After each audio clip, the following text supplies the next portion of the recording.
Go ahead. Good afternoon, everybody. Thanks for coming out. We're always glad to see folks come.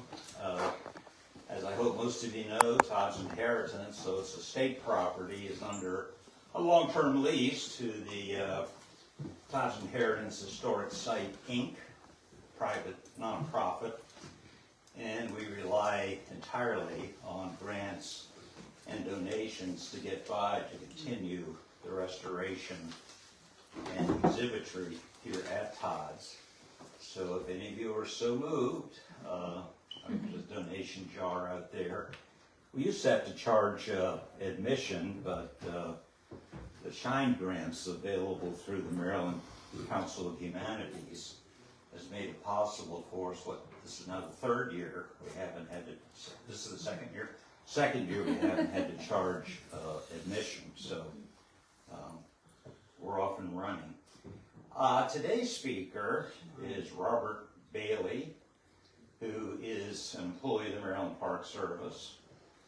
He's, what's exactly your title now? Historical, whatever he wants to call himself.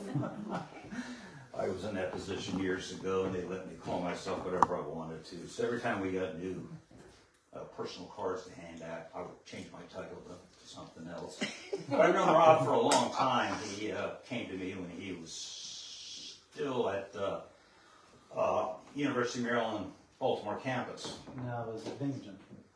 And then he was interested in the history of forestry and parks. He had worked summers as an interpreter, a nature interpreter, at Patapsco Valley State Park, which is full of historical resources that engaged his interest. And at Binghamton University, working on his master's degree in environmental history, he decided to do work on Fred Besley, the first state forester, and the origins of forestry and parks in the state of Maryland under the auspices of the state. And by and by, became an employee. He really helped us through our centennial in 2006 when the Forest and Park Services got to their 100th anniversary, and in fact wrote a book on the subject, one of these full photo books, Arcadia Press. You can pick them up in local Barnes and Nobles, I think. And he was so enthralled with the Maryland Park Service, he decided he wanted to be a full-time employee. It took a while. The way the state hires people is Byzantine. So he served for a while as a ranger in the field here at North Point and the Gunpowder Complex. He ended up managing Elk Neck State Park while the manager was, maternity leave, wasn't it? Yes. Yeah, and she never came back. So, they finally found a replacement for her, and then they sent him to Rock, Susquehanna, so he managed that park. And then eventually we were able to work him into an historian's position in the central office in Annapolis. Well, he continued his work on the history of the Forest and Park Service, and he found out stuff that we didn't know before about the subject of integration of state parks in the 1950s, when all this stuff started coming to a head. And he's been researching that. Last summer, he had a really informative article in the Maryland Historical Magazine about the subject. So we invited him here today to give you a presentation on the issue of integration, specifically at Sandy Point, but the same sort of thing went on at other parks. Don't think Bayshore Park, I think it had shut down by then, so they didn't have to go through the integration issue, but what's the place up the river, Gwynn Oaks, or Gwynn Oaks. Same thing in various other parks. Pardon me? Carlin's Park. Carlin Park, okay. So without further ado, I'm going to introduce Robb Bailey. And I think I know you will enjoy and profit from his talk. Robb.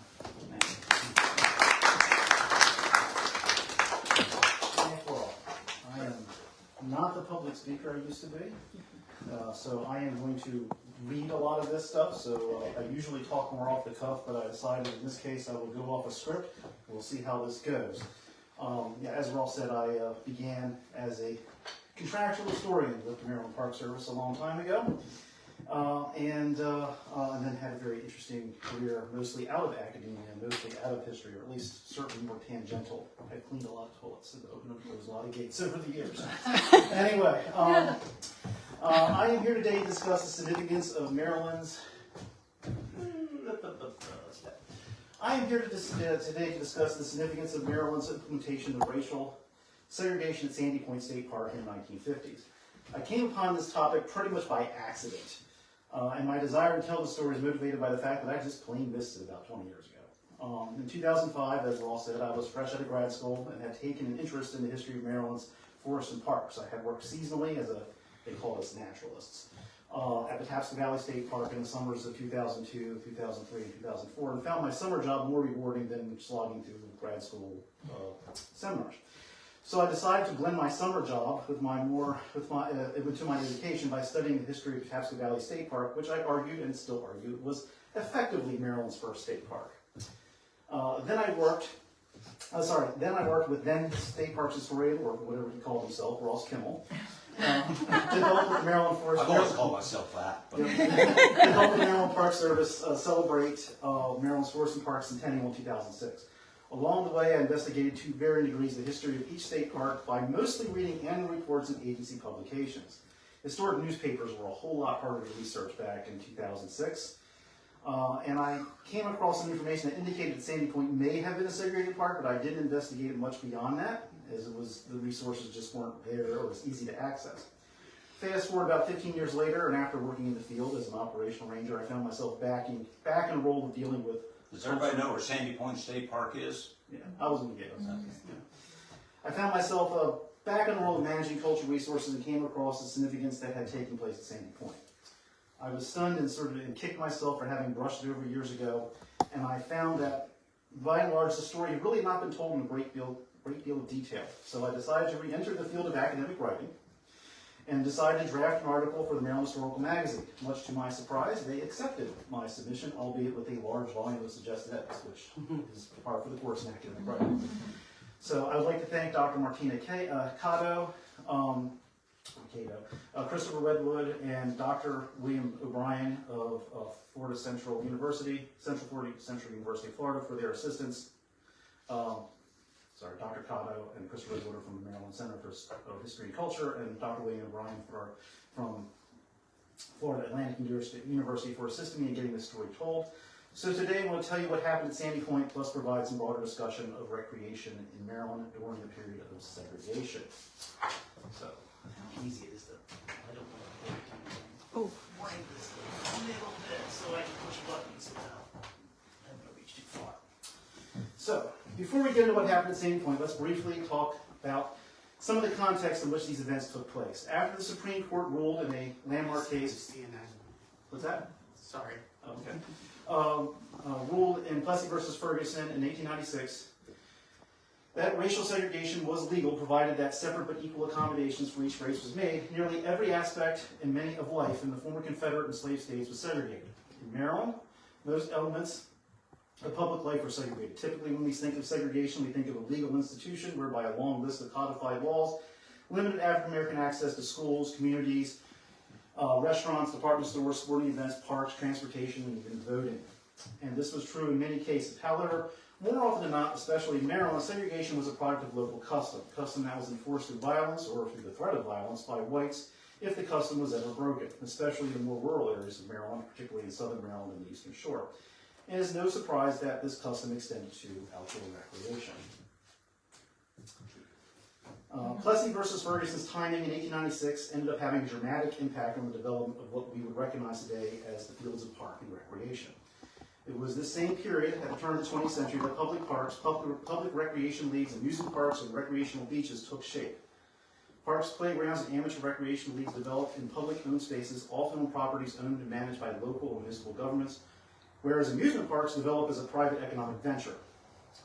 Public beaches in the early 20th century were largely managed as a private entity, but often as an extension of amusement parks, but transitioned to being primarily managed by the public sector in the mid-20th century. Maryland, as elsewhere, segregation was more or less baked into the system from the beginning.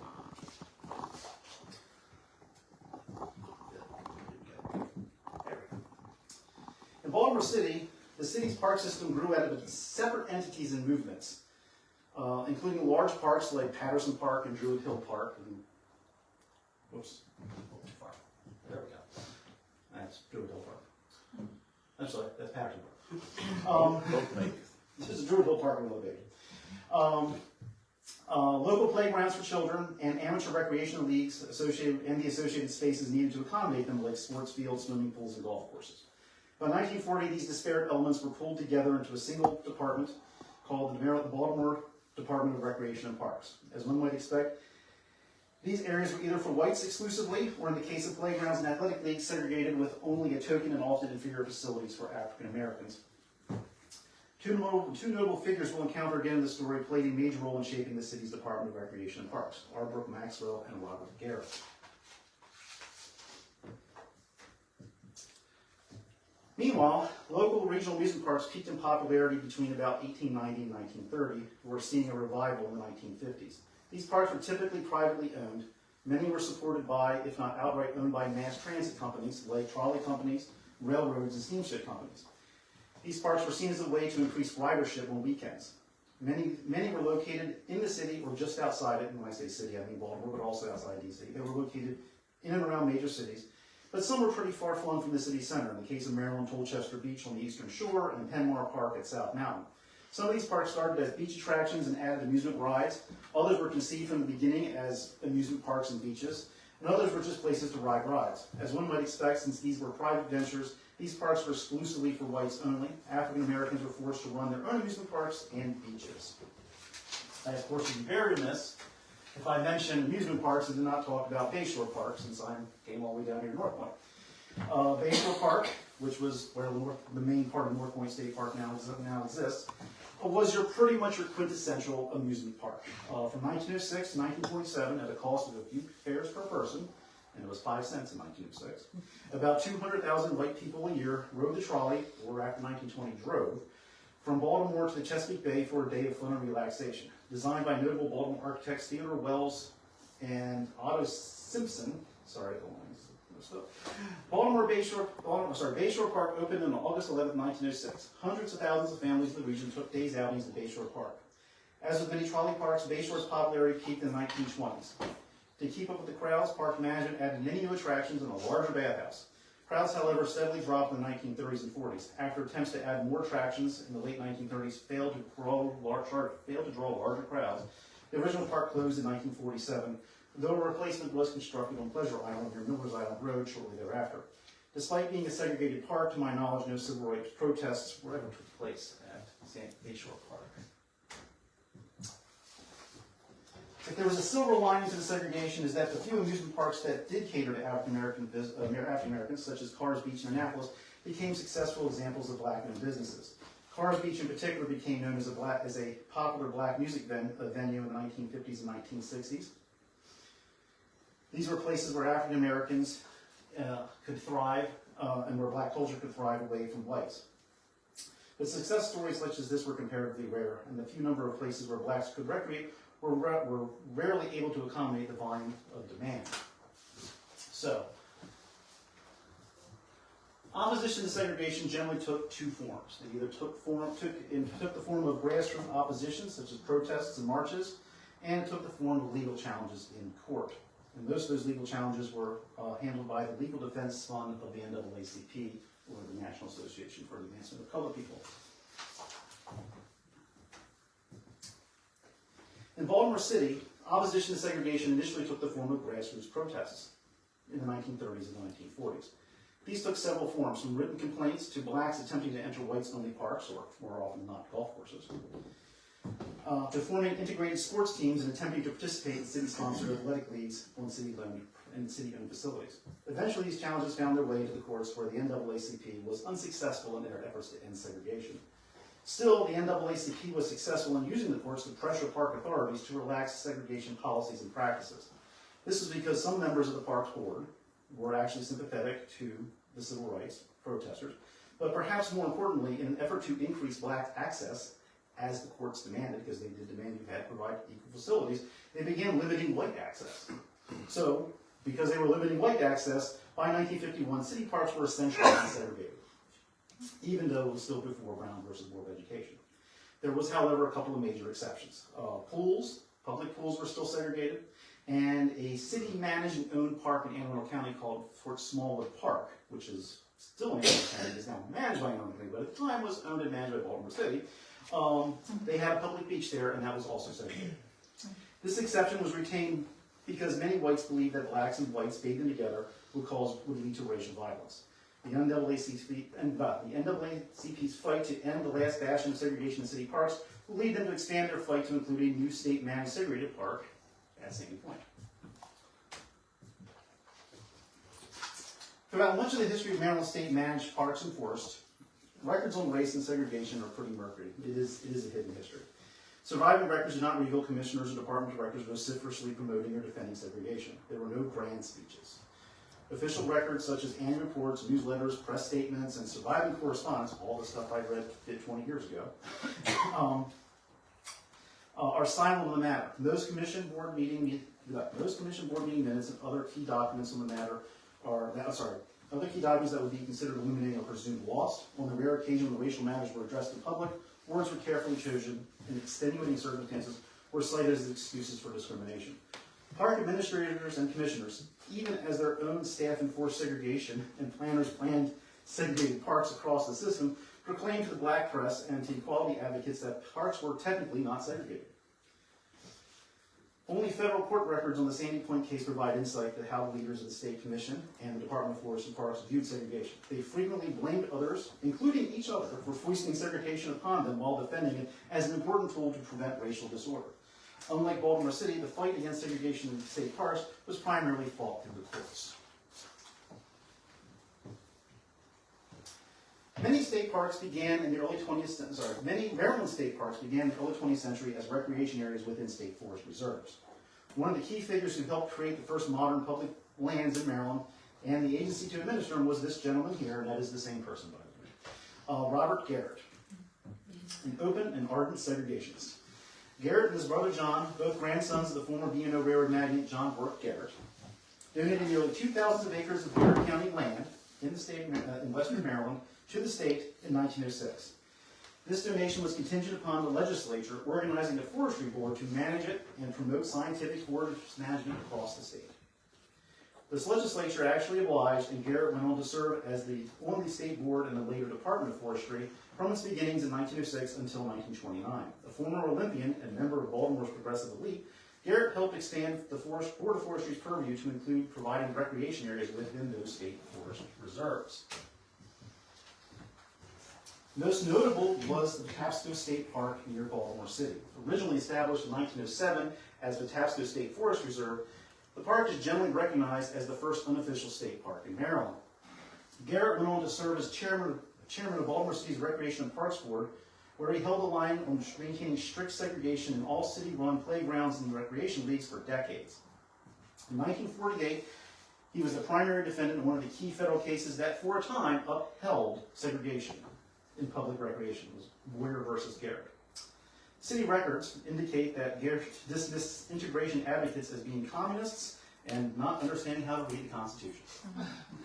I once portrayed Robert Garrett in a parade in Garrett County back in 2006. So if I only knew then what I know. Despite Garrett's presence on the forestry board, the person who set the tone from 1906 to 1942 was this gentleman here, Fred Besley. He was Maryland's first state forester. Besley developed a reputation for almost unilaterally promoting forest conservation and is generally recognized as an influential figure in the history of Maryland's environmental conservation movement.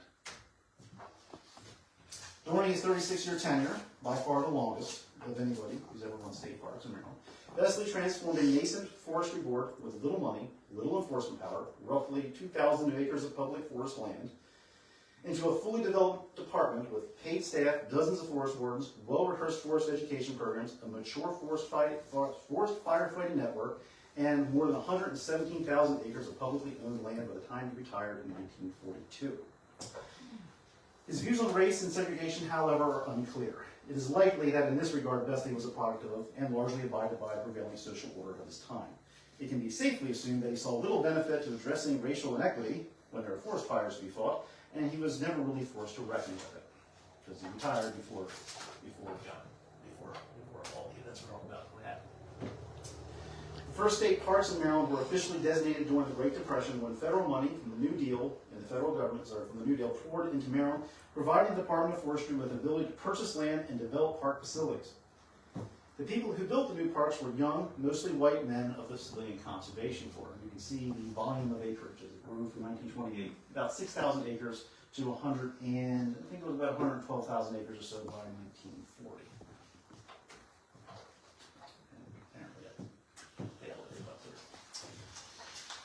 Despite optimistic rhetoric to the contrary, the federal government largely deferred to local custom when it came to funding and building state parks for African Americans. Typically, they built state parks with only white visitation in mind. On the rare occasions when they built parks for African Americans in the segregated South, they were typically smaller and provided fewer amenities. In Maryland, state officials appear to not have insisted on segregated parks and facilities. This was not because they envisioned integrated parks, but because African American visitors were not really considered at all. Most of the New Deal era parks were built in far western Maryland, where the African American population was small.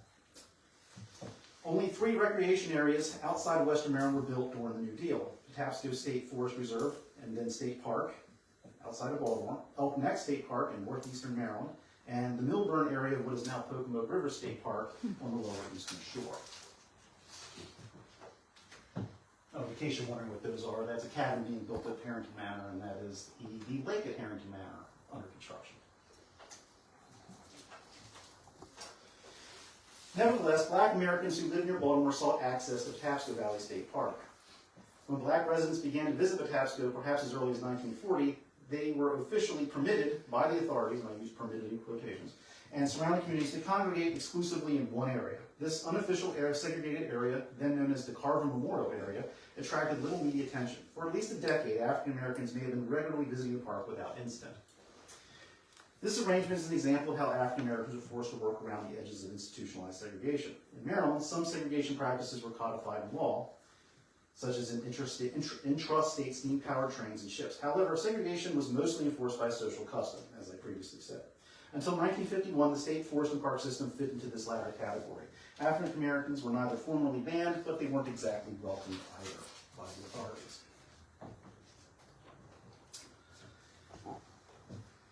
One thing I encountered when researching this topic was just how subtle the language was, and how you really had to read between the lines. For example, here's a quote from a document published by the Department of Forestry and the State Planning Commission in 1948. It reads, and I did kind of shrink it down. It is important to keep in mind that the general tone and care for the state park. The park will be run in an orderly, quiet way, which will attract a desirable class of people. This should help establish a tone to the whole development of the county, especially in the areas adjacent to the park, which cannot help but be beneficial, unquote. Granted, this is a document that was written to promote the virtues of the park to a population that wasn't exactly eager to have a park in their midst, but nevertheless, you can see the very coded language. And by the way, the italics and bold is for me.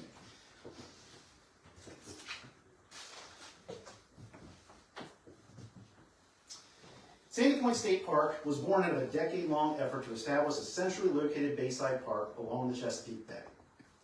Elk Neck, which this is a picture of, was the first bayside park and was established in 1936, but it was too remote to attract significant visitation. Starting in 1940, the State Planning Commission, later in partnership with the Department of Forest and Parks, embarked on a fruitless effort to acquire and build beachfront property near Lusby and Drum Point in Calvert County. Ultimately, the Maryland legislature was unwilling to provide the department with the power to condemn the property. The local community mounted an opposition campaign, and the price per acre proved too high. It would have been where Calvert Cliff State Park is now.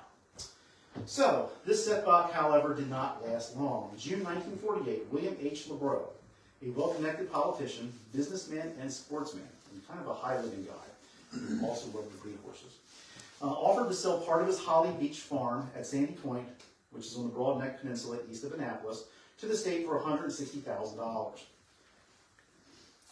Sandy Point was only a few miles from Annapolis and within an hour's drive of Baltimore and Washington, D.C. State officials leapt at LeBreau's offer, and led by Governor William Preston Lane, Jr., the Maryland Board of Public Works approved the property's acquisition in August of 1948. So they didn't wait around long. And this is where the state foresters ran into a problem. Initially, state officials wanted to build Coney Island on the Bay. There was even a Baltimore Sun article that actually said that. But they quickly found that they had to scale back their ambitions quite a bit. Both Governor Lane and the legislature proved tight-fisted in funding Sandy Point's construction. Moreover, this project was ambitious by the standards of the Department of Forest and Parks. Despite changing its name from the Department of Forestry to the Department of Forest and Parks in 1941, the agency was still mostly a forestry agency that primarily employed foresters.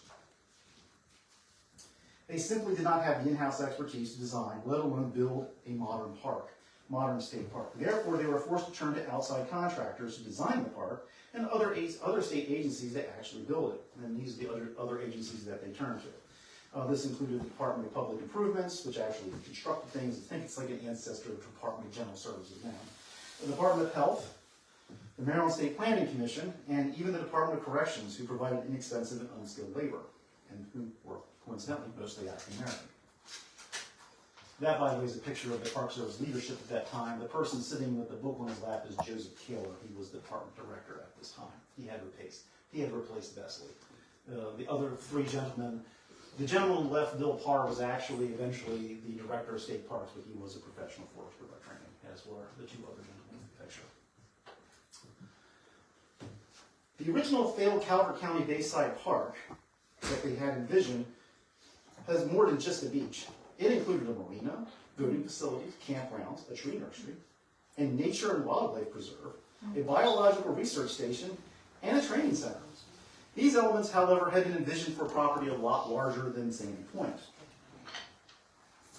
Still, an early concept map, which I found at Sandy Point State Park, and you kind of can't really see it, but trust me, it's there. I found that at Sandy Point State Park, I've since turned it over to the State Archives, indicates the planners had attempted to squeeze all of those elements into that tiny little property. Most notably, it shows a contiguous beach, which indicates that there was no segregation when they first planned this park. However, by the time they had hired a professional contractor to actually design the park, by March 1950, there had been major changes. And this would be the one right here. So this is before 1950, after 1950. The park professional planners likely realized that Sandy Point would function as what we call in the state park lingo a day-use park, rather than a destination park.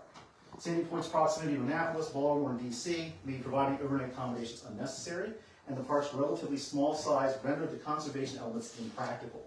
Therefore, the campgrounds, tree nursery, nature preserve, biological research station, and training center were removed in favor of parking lots and more parking lots and parking lots, picnic areas, swimming pools. They never did actually build the pools.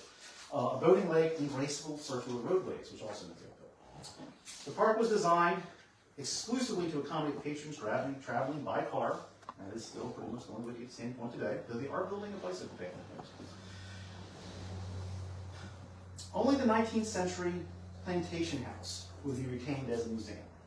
Most significantly, the park now included segregated beaches, bathing facilities, and picnic grounds and parking areas. So this is the South Beach, and this is the East Beach. This is the African American portion, and this is the white portion. You can see the dramatic difference in size.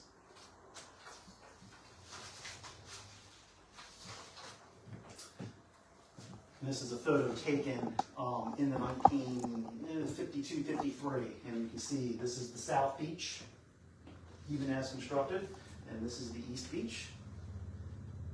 Wow. And you can see how nice and pretty that sand is, how not so pretty that sand is. It's kind of hard to tell, but that is from this angle, but that is, I believe, that is the original bathhouse, which was significantly smaller than this bathhouse. And another important factor, notice, there are cars in that parking lot. There are not cars in that parking lot. The plans finalized, construction of the park proceeded quickly, in part thanks to some extra funds provided by Governor Theodore Keldon, who became governor in 1951. Meanwhile, strong currents and major storms are making it difficult for state engineers to establish a sustainable beach over here on the peninsula's east side. That'll come back later. Meanwhile, the Baltimore Afro-American newspaper, along with the Baltimore chapter of the NAACP, were well into their decade-long fight to combat segregation in Baltimore City parks and recreation leagues.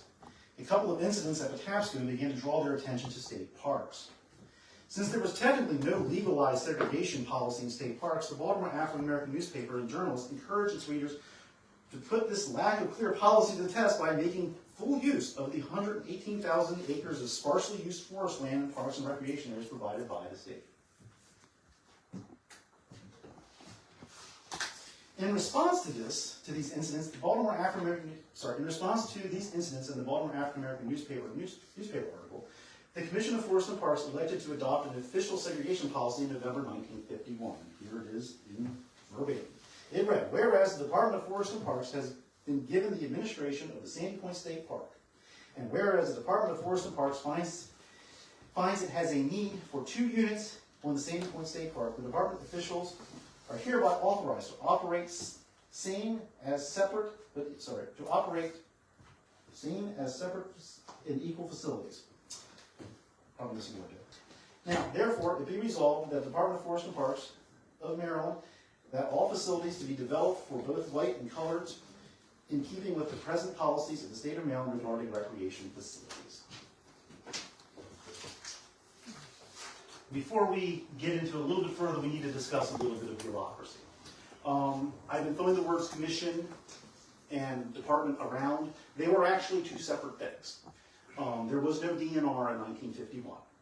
So there was no cabinet-style government like we have in Maryland now. Instead, the Department of Forests and Parks was governed by a quasi-independent commission whose members were appointed by the governor on staggered 4-year terms. So the commission was made up of people usually associated with the forestry or agriculture and later recreation when they realized that they were doing parks too.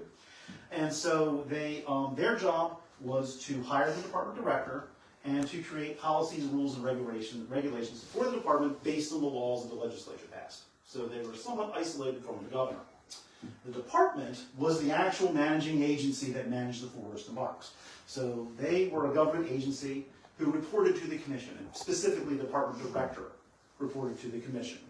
And they were the ones who actually carried out the rules, regulations, and laws passed by the commission and the state legislature. So just want to make that distinction clear. I had to learn this the hard way when I was, because I'm used to the DNR model that we have now.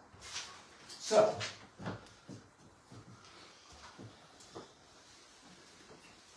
during the subsequent trial, the director, Joseph Kaler, and Sandy Point State Park Superintendent Joseph Henderson blamed the commission for the segregation policy. However, the resolution sincerely seems to indicate that the policy was created at the request of the department leadership. Regardless, while the first half of the resolution was specifically about Sandy Point State Park, the rest of it, the last sentence in particular, seems to indicate that they plan to implement this policy at all future state parks. In March 1952, about a year later, the Maryland State Planning Commission, not related to the Commission of Forests and Parks, but an entity, another state agency that promoted parks, published the first comprehensive plan for state forests and parks, state parks and recreation areas in Maryland. In it, the Planning Commission presented the vision of how state-owned parks and recreation areas would be built over the coming decades.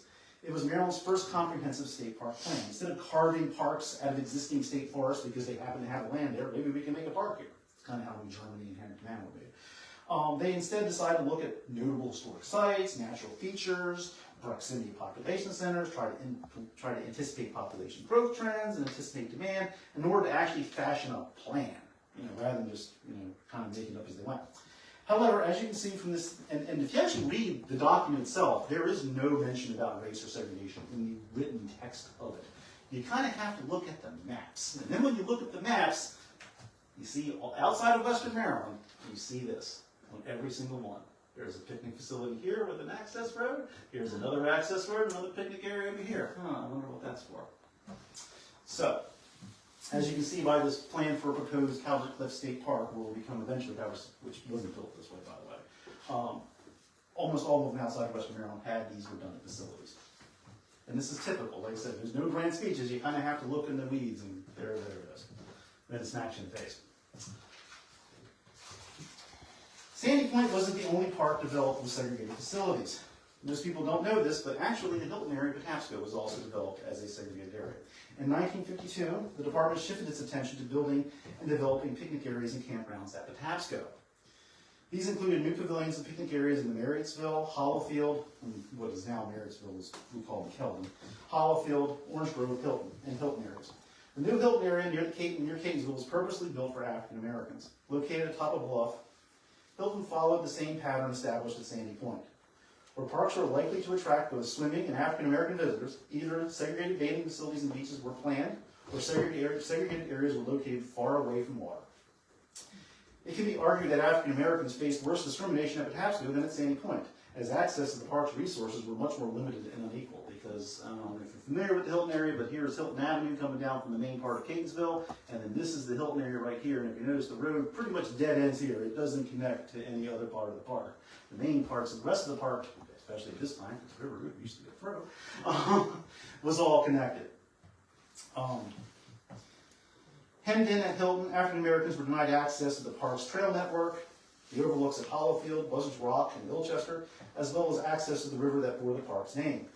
Even though segregation was practiced at Patapsco, it played no role in the forthcoming legal struggle at Sandy Point. Nevertheless, its segregated facilities offer a glimpse into how state officials may have developed more parks in Maryland had the legal landscape remained unchanged. Meanwhile, during Sandy Point's construction, an unidentified white state employee wrote a letter to Lily Mae Carroll Jackson, president of the Baltimore chapter of the NAACP, advising her that state funds were being used to create a segregated beach at Sandy Point. Jackson appealed to Governor McKeldin to remove, as she put it, and I'm quoting here, to remove segregation in the use of public facilities and to stop this waste of taxpayer money, unquote. McKeldin, a frequent attendee of black churches and the first major Maryland politician to openly voice sympathy for the African American community, while he was mayor of Baltimore, chose to turn his back on the black community in this particular instance. On June 25th, 1952, when he declared, "Well, boys, it's success, let's go," McKeldin officially dedicated the new Sandy Point State Park as a segregated state park. Feeling betrayed by the governor who he had supported, one black resident stated that it was disgraceful that McKeldin declared one half of the park for white people and the other half for colored somewhere in the woods.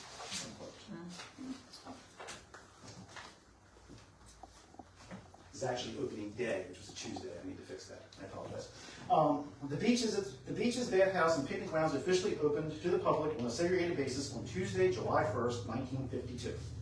On that same day, several members of the Baltimore NAACP, including Milton Lonesome, who was a reporter for the Baltimore Afro-American, Alvin Graham, Beatrice Martin, Marion J. Downs, his daughter Carlene, Bowen Jackson, his daughter Christine, and his daughter Christine and Lou May, and Bowen's sister Juanita Mitchell, drove down from Baltimore to seek access to the South Beach area. When they arrived at Sandy Point, they were met in person by Director Joseph Kaler, who denied them access to the South Beach and personally escorted them to the East Beach. And that is Joe Kaler right there.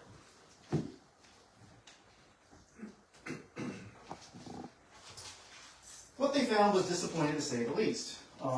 This is the East Beach, this is the South Beach. The East Beach size correlated with the overall size of the African American population as it stood in 1950, 16% of the population. The whites-only beach was over half a mile in length. The blacks-only beach was roughly 1,000 feet long. The bathhouses on the East Beach were also substantially smaller. The department leadership had noted that storms in the spring of 1952 had battered both beaches but washed out considerably more of the East Beach. It was clear that the East Beach would require extensive jetties to protect the beach sand from the bay currents. These elements had not been built in time for the park's grand opening, and no effort had been made to replenish the missing sand. Sandwiched between a swamp and a prison camp. Oh, by the way, yes, when they used prison labor, they also built a prison camp at Sandy Point. It used to be where the youth group area is now. I don't think you're familiar with Sandy Point. An undeveloped area, it was sandwiched between a prison camp on one side and an undeveloped area on the other. The beach was bisected by a low-hanging power line, and the sand was littered with rocks and glass. Apparently, the bros used to do target practice in that location. The group took pictures of the East Beach, including of their own children attempting to play in the sand, what little sand there was. A second visit with state officials on July 11th, Juanita Mitchell, the daughter of Lily Mae Jackson, reported that she fell knee-deep into some soft sand and mud on the East Beach. Nathan Smith, director of the Department of Public Improvements, advised Mitchell and other members of the NAACP that the Lord wasn't quite as good to the East Beach and that the South, as he was to the South Beach, and he was going to have to take some time to catch up. So. 1 month later, on August 8, 1952, those 8 same members of the NAACP who had been denied access to the South Beach on July 1st brought a lawsuit to the United States District Court of Maryland, arguing that the black facilities on the East Beach were unequal compared to the whites-only facilities on the South Beach. In an affidavit that was accompanied with the suit, Dr. Roscoe C. Brown of New York University declared that the East Beach to be physically unfit for use and psychologically undesirable, unquote. He went on to further say, as a professional recreational specialist, it is my opinion that the exclusion of persons from public facilities on the basis of race harms members of minority groups, unquote.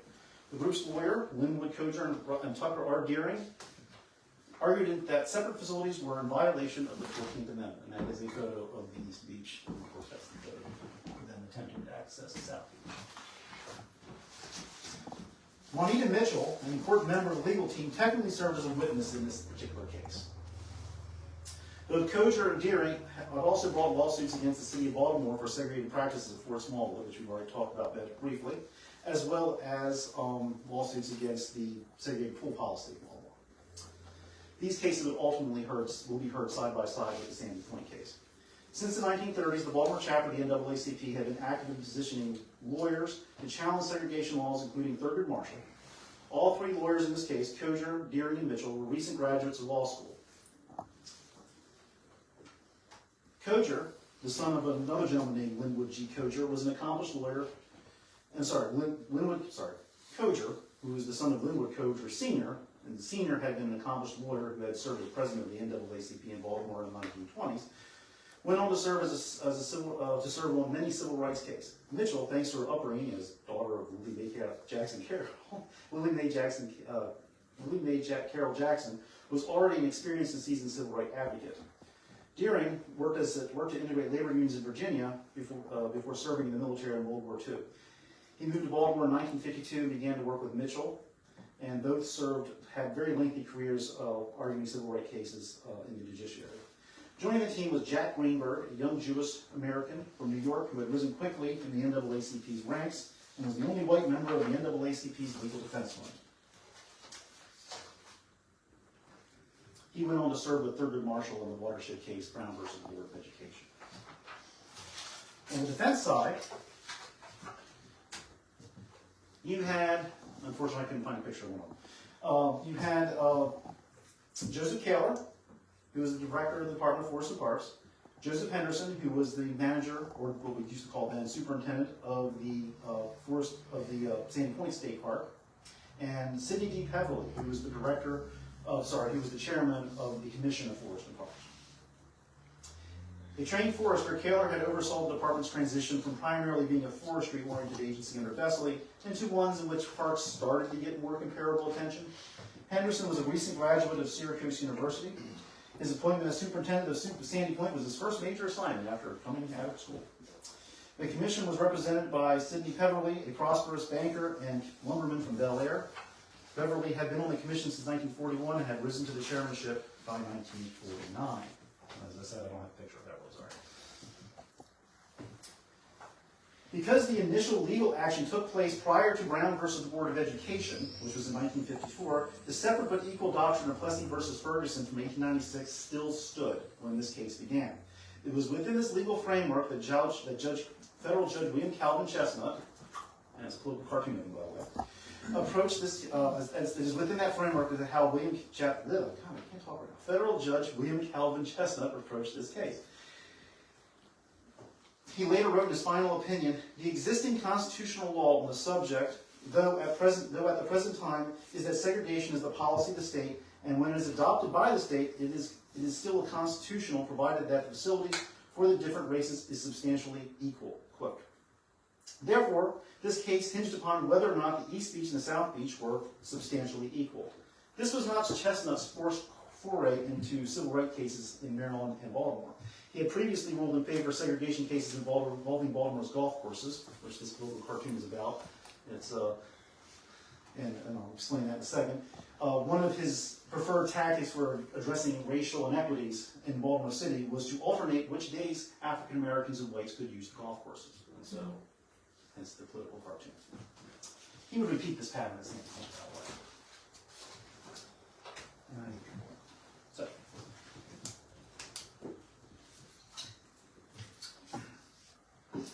In their written statement submitted to the court on September 30th, Maryland Attorney General Paul Hammond and his assistant Robert Thomas acknowledged that the East Beach was in poor condition. Blame for the poor condition of the beach was attributed to severe storms that had swept through the area during the spring of '52, as we've already mentioned. They stated that engineers had already studied the problem and had promised they would be resolved before summer 1953. Otherwise, they contend that the state had, in fact, provided equal, though separate facilities, by arguing that the East Beach area size was proportional to the African American population. The state's attorneys also implied that the primary reason for having segregated facilities was for their connection to swimming and bathing.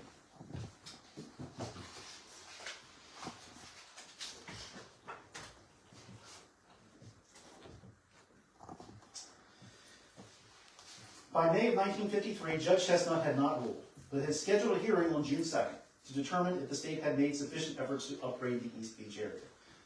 Meanwhile, in anticipation of large crowds, the Department of Forest and Parks opened the East Beach and bathing facilities the week prior to Memorial Day in 1953 on a segregated basis. Joseph Kaler in the Department Newsletter wrote, "The greatest season in the history of Maryland Forest and Parks is about to begin." State officials, however, had failed to carry out their promises to address the muddy East Beach. The hearing on June 2nd did not go well for the state. As Chestnut later stated, "On the evidence that was presented on June 2nd, I found, as a matter of fact, that the facilities of the white and colored people were not equal," unquote.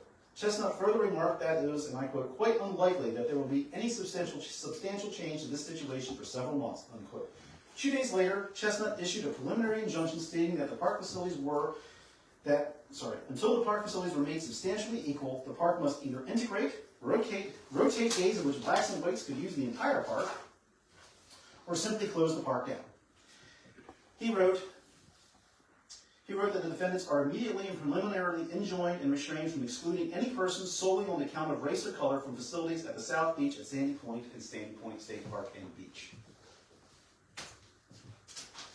What do you think the state chose to do? They closed the park. On June 5th, the next day, the day following Chestnut's injunction, the Department of Forest and Parks revealed that they suddenly had a spectacular sewage failure and had to close the park immediately and indefinitely. Kaler told the Baltimore Sun, not having other sanitary facilities, it appears that the best thing to do is to close the park for an indefinite period, unquote. All visitors who traveled to the park were turned away the next day and the following weekend. Kaler noted, "We are losing a lot of money in revenue while Marylanders are losing the use of their park," unquote. The sewage failure was not a complete fabrication, to be fair, but it was likely not critical enough to have closed the park under normal circumstances. Correspondence between Governor McKeldin and the Department of Public Improvements talked about the sewage problem in detail, and the department's annual report listed $12,000 in expenses to reconstruct water and sewer lines in the park. That cost, however, paled in comparison to the $167,000 spent in additional funds, including additional funds toward the completion of bathhouses and beach improvements and the construction of new parking areas, unquote. These additional expenses were, of course, the actual reason for the park's closure, to provide a time frame for state officials to enlarge the each beach bathhouse, replenish the beach sand, and enlarge the parking lots. As the NAACP had done many times in the past, in the early 1930s, 1940s, it had compelled segregationists to expend exorbitant amounts of money to make facilities and accommodations substantially equal in order to avoid integration. State officials, construction contractors, and incarcerated laborers, many of whom were coincidentally African American, worked quickly to rebuild the East Beach area in an effort to have it ready for the 4th of July. The East Beach area upgrades, however, may still have been under construction in early July. Despite this, the state requested a hearing on July 2nd to ask Judge Chestnut to vacate the injunction, contending that the East Beach areas were equal, if not now superior, to the South Beach, unquote. Several key state officials, including Governor McKeldin himself and the plaintiffs, were invited to inspect the park facilities on July 3rd. In response to the state officials' contention that the East Beach facilities were equal to, if not superior to, the South Beach, Juanita Mitchell told the African American that is not true. During the inspection tour, there were workmen with tractors and bulldozers still at work on the East Beach. We've got the pictures to prove it. By the way, that is one of them. That's not a stock photo. That is the picture of that. Furthermore, the jetties had not been built. The judge was under the impression that the plaintiffs, that would be the NAACP, were willing to vacate the injunction once the inspection tour was completed. And upon finding out that he had been mistaken, Chestnut granted the plaintiffs several days to file a response at the end of the hearing. The state was heavily motivated to get the park open by 4th of July. This meant the park was going to be open on 4th of July. Faced with the prospect of losing their 4th of July revenue, state officials and lawyers actually tracked down the NAACP lawyers outside the courtroom and begged them to please vacate the injunction. Coker and Mitchell responded by stating that if the park agreed to open on a desegregated basis, we will gladly vacate the injunction. The state officials replied collectively no, and the park remained closed for a week. Another hearing was held on July 9th. By this time, the East Beach restroom was substantially larger, while the beach was the same size, but tons of new sand had been trucked in and manicured. The jetties had not been built yet, but the state officials promised they would be installed in the fall. However, state officials had failed to allow the NAAC members and the legal team to actually go into the park and inspect the park. At the meeting on July 9th at 10 o'clock, Judge Chestnut found this out the hard way, and when he asked the state officials for a reason why this was the case, their responses were not exactly encouraging. So he told everybody, go to the park, come back at 2 o'clock. Go to the park, go check out everything, please come back at 2 o'clock. We're not playing this game. So they went out to the beach. Both Kozier and Dr. Brown acknowledged that the East Beach was overall improved, but the footing on the East Beach swim area was still difficult, and the picnic area was still inferior, and the jetty still had not been built. Nevertheless, and Dr. Brown even cut his foot in the East Beach water. Nevertheless, Judge Chestnut at this time decided to brush these concerns aside and rescinded the injunction. My findings is that the state facilities are not only substantially, but in fact substantially equal, but in fact are equal, and I think the state has done an excellent job equalizing the facilities, unquote. Chestnut advised the plaintiffs that if they ever felt the facilities at Sandy Point had reverted to being unequal in the future, they could renew the motion to reinstate the injunction.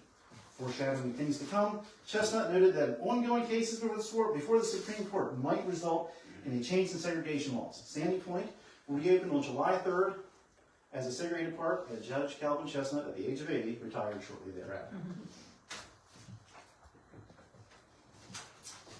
So that brings us to the big linchpin turn in the story. On May 7, 1954, the U.S. Supreme Court overturned the legal precedent of separate but equal in Brown versus Board of Education of Topeka, Kansas. In this watershed moment in American legal history, the Supreme Court had provided the NAACP and its legal team with a new basis for arguing against segregated facilities at Sandy Point. Within 2 weeks of the Brown ruling, on May 28th, the same plaintiffs and their legal team of Kozier, Deering, and Greenberg filed a second lawsuit in federal district court. This time, the case was heard alongside the Baltimore Fort Smallwood case, as well as swimming pool case.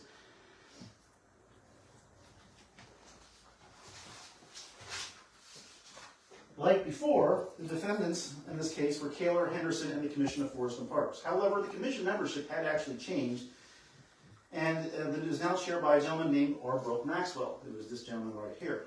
Robb Maxwell would have been a very familiar face to the Baltimore NAACP. He had been originally hired as the city's first forester in 1913, and Maxwell had been tied to the Department of Recreation and Parks for decades. He served as the department director from 1945 to 1959, while also simultaneously serving as the chairman of the State Parks Commission, starting in 1953.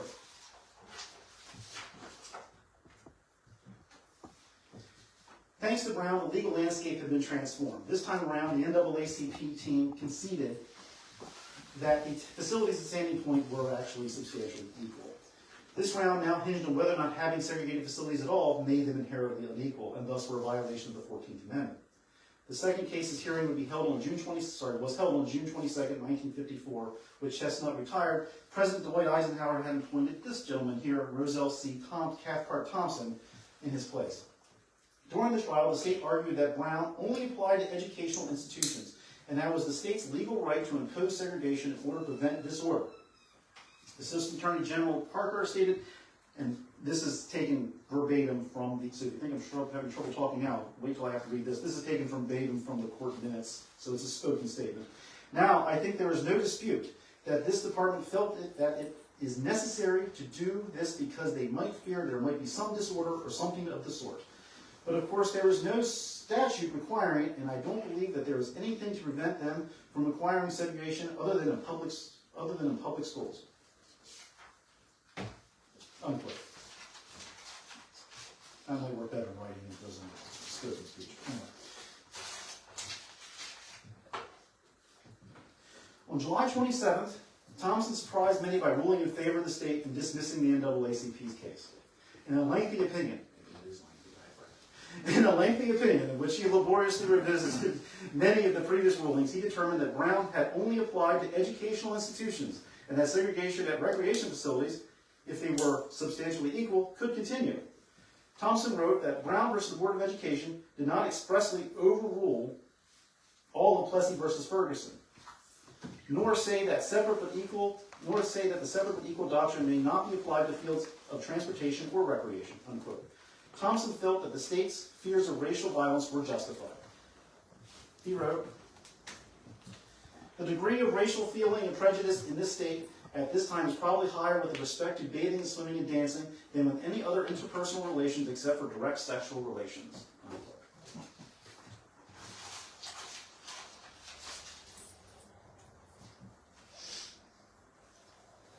The Baltimore Afro-American was not pleased and pretty much ridiculed Thompson's opinion by questioning his ability to understand the English language.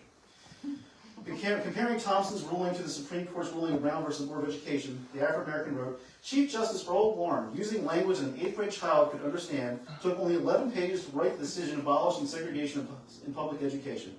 Newly appointed Judge Roselle C. Thompson, in an effort to narrow that historic May 17th decision, takes 31 pages, and it is 31 pages, of tortured legalistic verdict, oh yes it is, to conclude that the doctrine of separate but equal still applies to public recreation. But the more he unwinds it, the more he winds it up." Not surprisingly,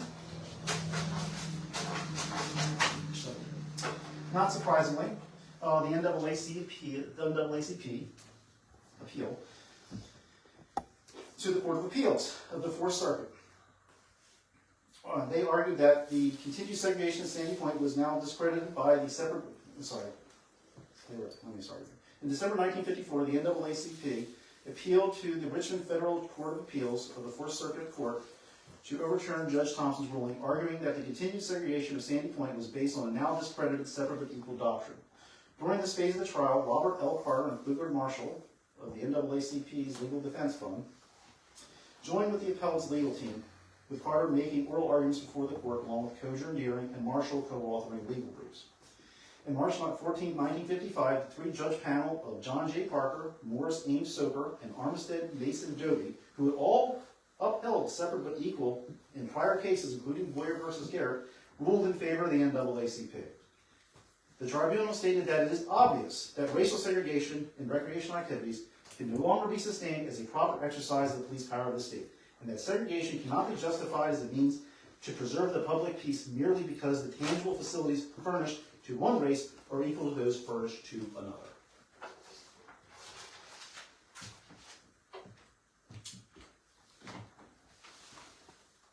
It was now the state's turn to make an appeal. So they appealed to the U.S. Supreme Court. Though the state of Maryland and the city of Baltimore appealed to the U.S. Supreme Court, this allowed the state to continue to operate Sandy Point, by the way, as a segregated park in the summer of 1955. In a brief jointly filed by the state of Maryland Attorney General, the Baltimore City Solicitor, and others, they stated rather indignantly that Brown had in similar cases had furnished a springboard from which attacks had been launched upon areas of the state and municipal action, other areas of the state and municipal action not fairly within the court's decision. It is submitted that vital and sensitive areas such as that involved in the present case, state officers should not be left to grope with and wonder as to the scope and application of the court's decision, unquote. In echoing the language used by Judge Thompson, which you see here, they argued that segregated facilities were in accordance with the long-standing policy that existed in the state of Maryland. The separation of races is a normal treatment in the state, and that the feeling and emotion in Maryland run higher in the intermixing of races in bathing facilities than possibly any other human field of relations except miscegenation. Unquote. The Supreme Court refused to hear the state's appeal. On November 7, 1955, it unanimously affirmed without comment the appeals court ruling. This affirmation, coupled with a similar ruling from the 5th District regarding golf courses in Atlanta, and several subsequent federal cases that followed in short order, effectively ended legalized segregation in public parks and beaches in the United States. This is one of the first instances in which the court applied Brown outside the field of education, Governor McKelvin, who had not been willing to pressure either the Commission or the Department of Forest and Parks to desegregate Sandy Point, now openly stated that he saw no reason why the state should not go along with the court's ruling. The officials of the state of Maryland have never, to my knowledge, questioned the supremacy of the United States Constitution or the interpretations of that document by the Supreme Court of the United States, and I so see no reason to do so now, unquote. Baltimore City's Board of Parks and Recreation voted unanimously to end segregation at its facilities 11 days later. The State Commission of Forest and Parks voted to do the same with one abstention on November 29th, adopting the motion to accept the immediate implementation, the directive of the Supreme Court in respect to integration in state parks.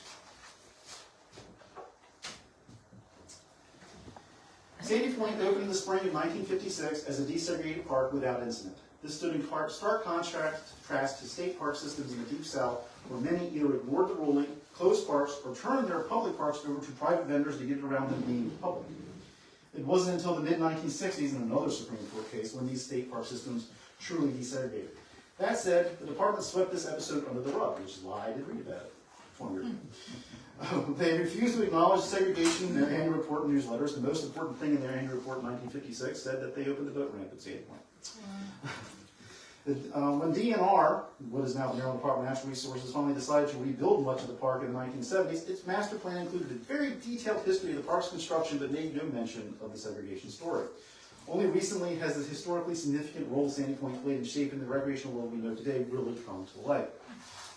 So, to summarize, Maryland, one of the last states to create purpose-built segregated facilities in state parks, proved to be the catalyst that ended the practice nationwide. Lonesome v. Maxwell, which by the way is the name of this court case, and its sister cases in Baltimore, provided the legal basis for any legalized racial segregation in public parks and beaches across the country. A segregation policy driven by fear of racial conflict, in this case, proved to be unfounded. Just as the Department of Forest and Parks rarely made comments about that said, the Department of Forest and Parks rarely made comments about segregation, probably during segregation. It officially completely avoided the subject afterwards. This relatively peaceful desegregation story at Sandy Point, of course, belies the challenges and staunch and often stark realities and violent realities that face civil rights advocates before and after this. It also illustrates the length in which white male authorities are willing to go to prevent desegregation. That being said, Sandy Point is also a very different place. In the mid-1970s, DNR's Capital Programs Administration made plans to rebuild much of the park. The park had changed little since 1953, save for a new picnic area and addition of the public boat launch. In a detailed master plan published in 1975, it called for replacing the bathhouses, boating facilities, building larger paved parking areas, actually paved, and introducing pavilions, ball fields, playgrounds, and other youth group areas and such. These plans were carried out as funding allowed between the late 1970s and the early 1990s. True to form, the new park master plan made no mention of the segregation case. And because the park's original structures were not considered historic at the time, no effort was made to preserve them. Today, the two original beaches remain, largely in their original footprint, though the jetties have been replaced. But if you want to look for historic structures, only the water treatment plant and the water tower survive from the original park. And they're trying to tear the water tower down. Plantation House, of course, predated the park, also still stands. Show me where the East Beach is and the South Beach is. So this is only the East Beach. This is the East Beach here. And the South, if the picture continued, the South Beach would be below. You can kind of start to see the edge right there. However, if you want to see a segregated facility, at least as it was built, in Maryland State Parks, you still can go to Patapsco. The Hilton Air Patapsco still retains much of its original 1950s appearance. The area's main pavilion, Shelter 201, which is pictured here, still stands and is still rented out to the public, though most visitors are likely unaware of the segregated origins. And that is the story. It's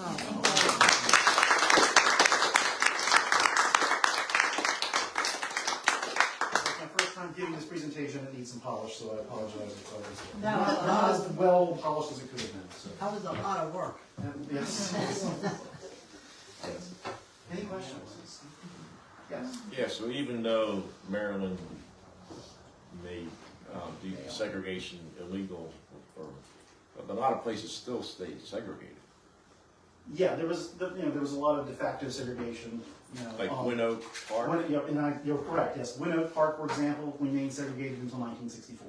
Wow. And there were actually protests there, and one of them got kind of violent. There was a couple of protests in 1960.